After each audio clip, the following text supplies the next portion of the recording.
Hey everyone, this is Austin Schur here with We Write About Music, and today I am thrilled to have back on again Emilia Vaughn. She has two new singles, sort of, since we last spoke. One is called French Film, and the other is about to release. It's called Dead Bouquets. Amelia, thank you so much for taking the time. How are you? Yeah, thank you so much for having me on again. It's great to be back. I'm doing good. Yeah, I'm doing pretty good. It's been Nice. it's been a little bit rough going to college because I just went through a breakup, but I've Oh, written so many songs since then, so I have a lot to release, so that's good. But yeah, I've just been enjoying my life in Boston now. That's where I go to school. I go to Berklee College of Music, and yeah, just learning more about my craft, and it's been great. I always apologize for the breakups, but at the same time, there's never better fuel for music making than there I is. know, yeah. It's I this know, there's necessary evil of life, unfortunately. yeah, there's been a lot to write songs about, so I've definitely had some, like, inspiration and ideas. So, Cool. yeah. Well, yeah, we don't need to harp too much on that. But we Yeah. have a lot else to talk about here. Last time we spoke, which was about 5 months ago, almost to the day, we spoke all about your last EP, and you were just about to release French Film, which now has been released and it's out into the world, and I've got nothing but positive things to say about it. But then you've also got this other song, Dead Bouquets, which is about to release on the 23rd, just a few days from now. Mhm. And so let's start with French Film because we didn't get to speak on it because I hadn't heard it last time. But now I've got Yes. you. So I want to hear all about it. What is that So song about? What does it represent for you? so French Film is a song that I wrote for one of my really close friends, and it was about a breakup that she went through, and it's basically about this boy who was not treating her right. And she was also just going through a tough time. I say tough time in my song too, but, a tough time with her grandma passing away, and there's just, like, a lot of, negative happening in her life, so I decided I wanted to write a song for her about it, and then I ended up showing it to her, and she loved it a lot, and I don't know, I love in my music to, like, put little, like, Easter eggs of, like, things that, like, are important to, like, the person, like, if I'm writing about someone else, so her grandma's favorite flower was, wildflowers, so in the Okay. chorus of French Film, I had to, like, talk about wildflowers, so I added that in there, and then French Film, like, the idea around it is, her, like, boyfriend at the time really loved French films, like, that was his thing, like, he was really into cinema, so the idea was like, "Oh, we won't be able to watch that French film we were talking about watching." Super cool So, film bro guy. yeah, he was a cinema guy. Lovely. Well, the song obviously turned out beautifully. Even if you take the message away from it, it's just a fantastic listen. Obviously, you're the focal point of the song, but even the production is like this beautiful, Oh, yes. expansive, total cinematic listening experience, which I don't know if I haven't, I'm not too familiar with French films myself, but I assume that you could just copy and paste this into any movie and it would fit quite No, nicely. thank you so much. Yes, Robbie, my producer did a great job on that Yeah, one. Yeah. totally. I had a vision and he really made it come to life, so Nice. And then, okay, so let's talk about Dead Bouquets. This song is coming out 3 days from now. And I want to know, obviously, what it's about, but I also want to know, like, do you feel that you've felt like musical growth since then in creating and your process wise? yes, definitely. Yeah, just getting older and learning more about music and especially coming to a school that has like songwriting classes and teachers who have worked with a lot of amazing people. It's been crazy to share my craft and get feedback and I'm just like, as I grow, I listen to new music every day and I find new musicians every day, which I feel like everyone does, Of no course. matter how old or the young they are. So I've been inspired by a lot of different musicians. I remember last time I said Bia Badoobie, and now I still I love remember her. that. Yeah, I still love her, Is and I'm continuing to blow up to epic yeah, proportions, which is she wild. is, but yeah, um, I've been listening to a lot of Lizzie McAlpine recently, if you know who she is too. She's really cool. She's kind Oh, of like, Phoebe Bridgers type, like, very acoustic singer-songwriter, so Okay. I've been trying to incorporate kinda like Beabadoobie's, like, weird sounds with, like, Lizzie McAlpine's, like, really good, like, melodies and, like, choruses and, like so, yeah, that's what I'm trying to do right now, but so Easier far said it's than been good. done because making new music and new sounds nowadays truly is a feat in its own. Yeah, it's So hard. without blowing your ego up too much, which is kind of what I'm doing, but like no shame on my end because I truly do love this. French film really does feel original and fresh, and I say that Mhm. as sincere as possible. Like there's something about it, especially in the production end, and just kind of like easiness of listening. Like it flows so well. Where yeah, it may pull influences from other artists, but at the same time, it doesn't sound anything like them. So Yeah, it's that's what great. you're doing. Another thing I really would love to know about is like genre wise, style wise, are we going to be hearing the growth in Dead Bouquets in terms of like the overall sound? Definitely, there's gonna be a lot more rock inspiration. There's a lot of, like, Okay. drums and electric guitar and Dead Bouquets, but still with a very alternative, cool, like, weird sounds, which I love. Doing that song, I really, like, wanted it to sound like something like Be a Badooby type vibes, so Yeah, I definitely, like I don't know, when I do, like, write a song, I kind of, like, imagine, like, an artist, like, singing it that I like, and it helps me write it because I'm like, "Oh, wait, this sounds good with their voice," because I don't really like my voice that much, I don't but think I like anyone likes their voice that yeah, I don't much. think anyone likes their voice, but No. yeah. So I'm just really excited for everyone to hear the new rock side, I guess. Okay. Just a lot more indie and rock, so Sweet. yeah. I'm fully into it. Now you're also in this super interesting situation where you're at one of the most prestigious music schools like in the US. And I've had the opportunity to speak with others that have went and they've always shared insight. But like considering you're fresh at the school, what are some things that you've learned? Like what kind of classes are you taking? How is it helping and benefiting you? Okay, so since I've Where is gotten your here tuition money going? That's what I want. oh, yeah. It's a lot of money, but Yeah, it's going into good places.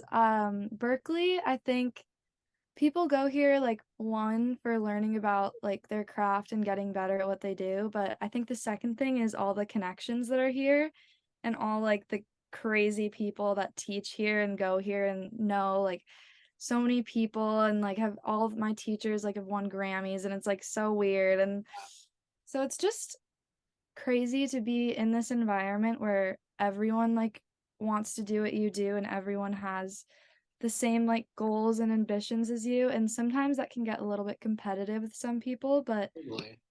yeah, the more you just collaborate and be open, it's you just, like I don't know, it's less of a competition and more of just, like, an experience because everyone's gonna grow and produce music at their own rate, so True. but some classes that I'm taking are ear training where we basically have to, like, sing, like, out sheet music and, like, know Sure. solfege, which is, like, the do, re, mi, fa, so, like, Sure, sure, sure. that, and then I'm taking MAT, which is a production class where I'm Uh, learning about production more in detail. I'm taking, um, a private vocal lesson every week where we work on, like, classical pieces, but also, traditional pieces and, like, my own music. I'm taking just, like, regular classes, like yeah, college writing, but yeah, fair those enough. are, like, some Of of the course. most important ones. That makes sense. Honestly, like you brought up the best point here is yeah, there's tons of music schools and they can only teach you so much to like your abilities, but it's so much so like about networking and meeting people and Mhm. making connections and collaborating and doing that whole thing. And it's like you never know the person that you're sitting next to where they're going to be in 5 years. And just being Yeah. nice and cracking a smile could really change the trajectory of Mhm. your music. Kind of feels like that's the way the music industry is nowadays. It's not so much how talented you are, even though that matters, rather who you know where they can get you. So, Exactly, yes. Mhm. the incentive to be a nice person. Yeah, I know. It's Totally. important.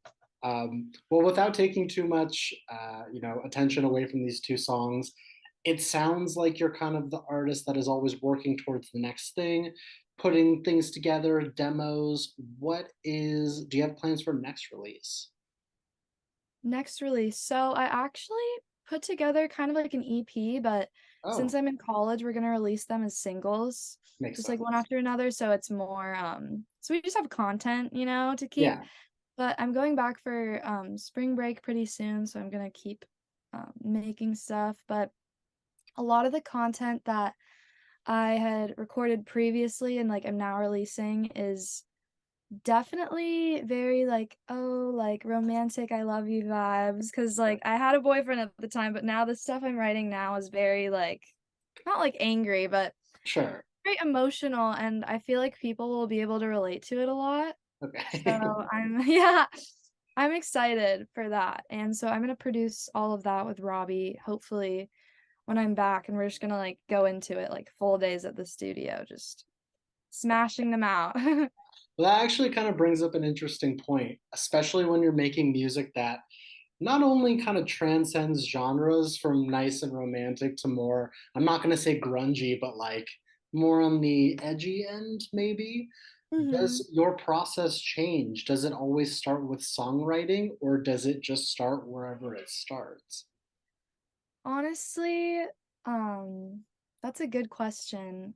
I feel like usually when I'm in like a state where I'm like, okay, I'm going to songwrite today, Yeah. I usually just start with like the chords and the melody, and then the lyrics kind of like come with the melody. And I put them down like, oh, this rhyme with this. Like I go on like rhyme zone to like get some Yeah. rhymes. Like, but then when I'm just, like, in a really emotional state and, like, right after a situation happens, I definitely just go straight into writing a song, and it definitely comes more naturally, and the lyrics and the melody and everything just flows. Okay. 'Cause I feel like I'm in such, like, a emotional, like, state that I just push it out so much more easily than yeah, No, that's a great than not answer. being in that state. No, really, though, I think that's the way to do it.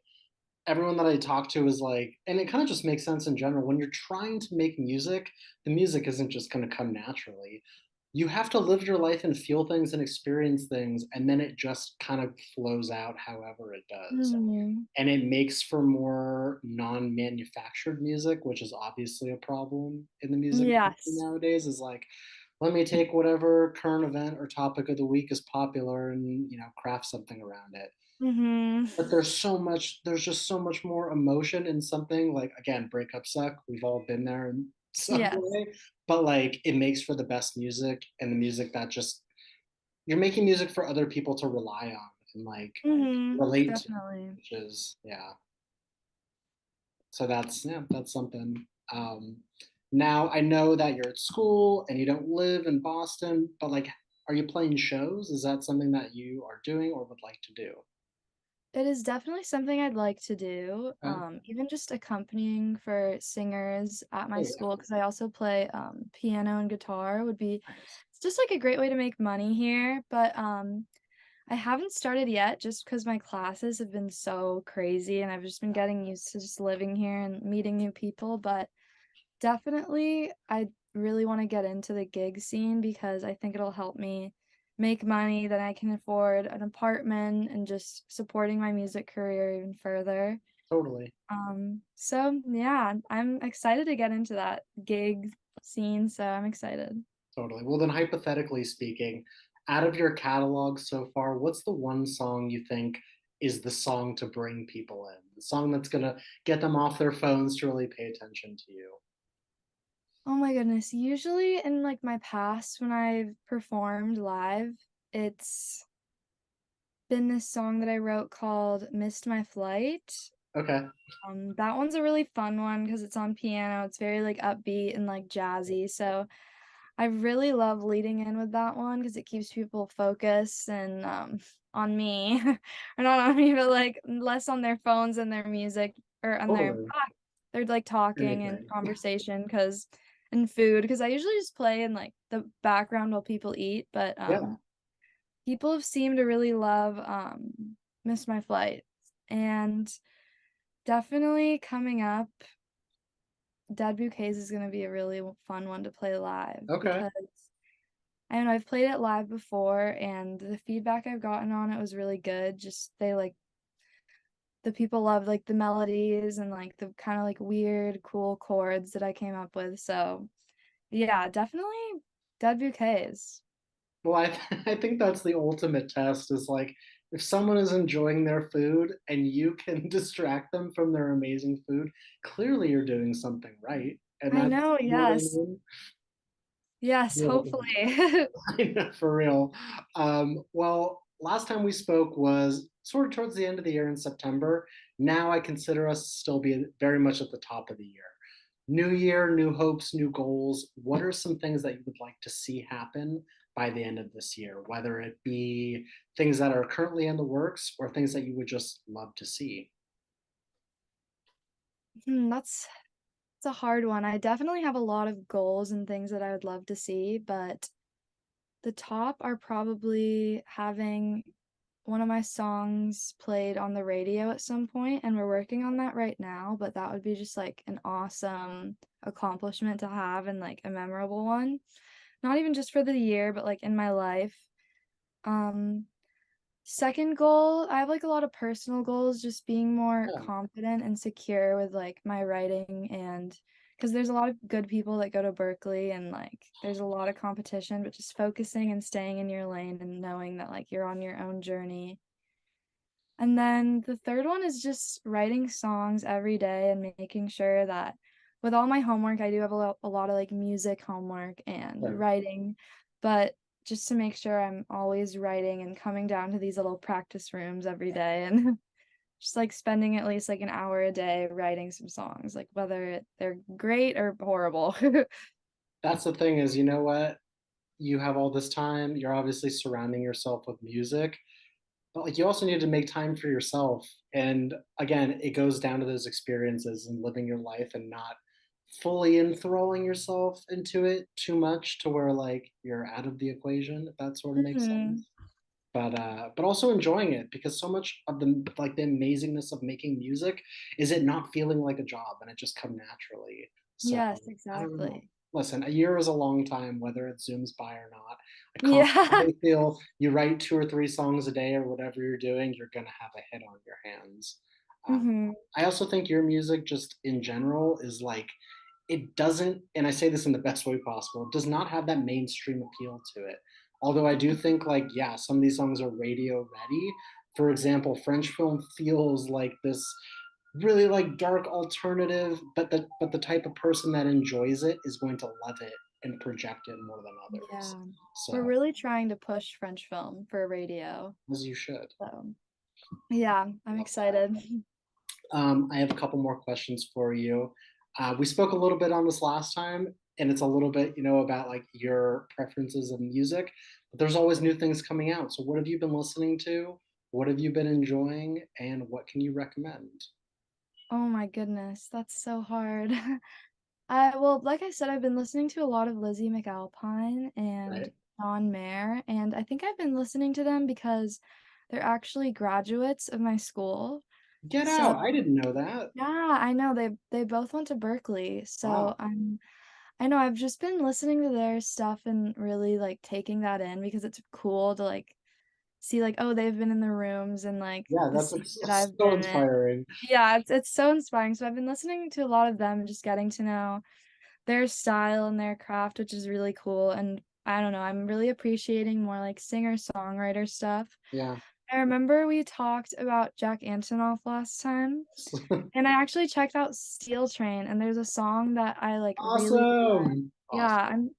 oh my gosh, I need to try to find it really quick because it was so good. Take all the time in the world for Steel Train. Steel Train. Oh yeah, it was Fall Asleep, that one. That Yes. one's really good. Yes. I love like the it was just so different. I was like, "Whoa." Yeah. So and like the Musical genius. piano in it, it was yeah, so and I've been checking out like a lot of Steel Train, I guess, too, like since we Cool. last talked. Thank you for that, Always. Well, I'll hit you with yeah. another one. Have you ever heard of the format? Mm-mm. Oh, geez. Just Okay, I'll write that enjoy your ride of the format. It's so how I heard of the format was, the band Fun. Yes, I do. Okay, so that was this guy named Nate Roos and Jack Antonoff and one other guy in a band. And I was like, oh my God, this is amazing. I need to know everything they've ever been a part of. Nate, the lead singer of Fun, was in a band before that called The Format, and it is like potentially the greatest pop music that ever lived. So Really? Oh my just gosh, I the need to most check that out. intensely unique melodies and just like it is the definition of euphoric music. So Wow. you will like that. And next time we talk, you will be like, I love the format. Or you could just Oh my gosh, send me a message on probably. Instagram, whatever, and be like, oh my God, thank you. Because, yeah, everyone I show is like, yeah, awesome. Oh Cool. my gosh, I'll definitely check that out. You'll love it. Okay, Amelia, my last question for you here is the same as last time. There's always new people listening. So I want to know for the person that's going to discover you from this, what is an opening message you'd like to say to them before they listen to your music for the first time? An opening message I'd like to say. Oh Yes. my goodness, I forgot what I said last time, but it was Good. probably something around That's a good thing because you'll the go back and you'll be like, what was same. I thinking? Um, I would just say, hello, I'm Amelia, and my whole process and why I do music is very personal to me, and it's not something that I ever like expected would be like this because I don't know, I just like need music to survive, and I think it's like a mental health thing for me that I think I was born to help other people with their mental health and their disabilities and just getting them through that. And I remember when I was little, I used to listen to a singer named Dottie a lot, and she also helps with mental health awareness. And she really inspired me, like growing up from definitely like 10 to like 12, 13, to Sure. be this bigger person and help people that have anxiety and depression and other illnesses because I relate to that. And I think a lot of people nowadays have those illnesses and it's more in the light. And so it's just important to me to take people's pain and instead of creating something sad and like kind of like not good, just to create like flowers from the pain. That's what I always say. Like, and it's important to do, and it may be hard, but just to always keep your head up and keep going, even though people in your life will do you wrong and friends will stab you in the back, but just always just come back and be the bigger person and create something beautiful out of a bad thing. I mean, that's about as good as it gets right there. Now I'm gonna have to go back and listen to your last message because I feel like Yeah. that topped it for sure. Oh, really? Okay, I mean, good. it felt like it did. It felt as sincere as possible. So Yeah, I was that's just like just saying what was on my mind. what it's all about. Amelia, please let me plug your music for you again here. If you guys missed it the first time around, there's two songs. One is called French Film, one is called Dead Bouquets. That one will be out by the time this comes out. But I also urge you to listen to the rest because it's all amazing. We'll have the links so you can listen and share and follow along and do all that fun stuff. But Amelia, seriously, thank you so much for taking the time. Another great conversation. Great. Thank you so much for having me. You're so welcome. Have a great rest of your day. Stay warm, and I'll talk to you soon. Thank you so much. Have a good day. You too. Bye bye. Bye.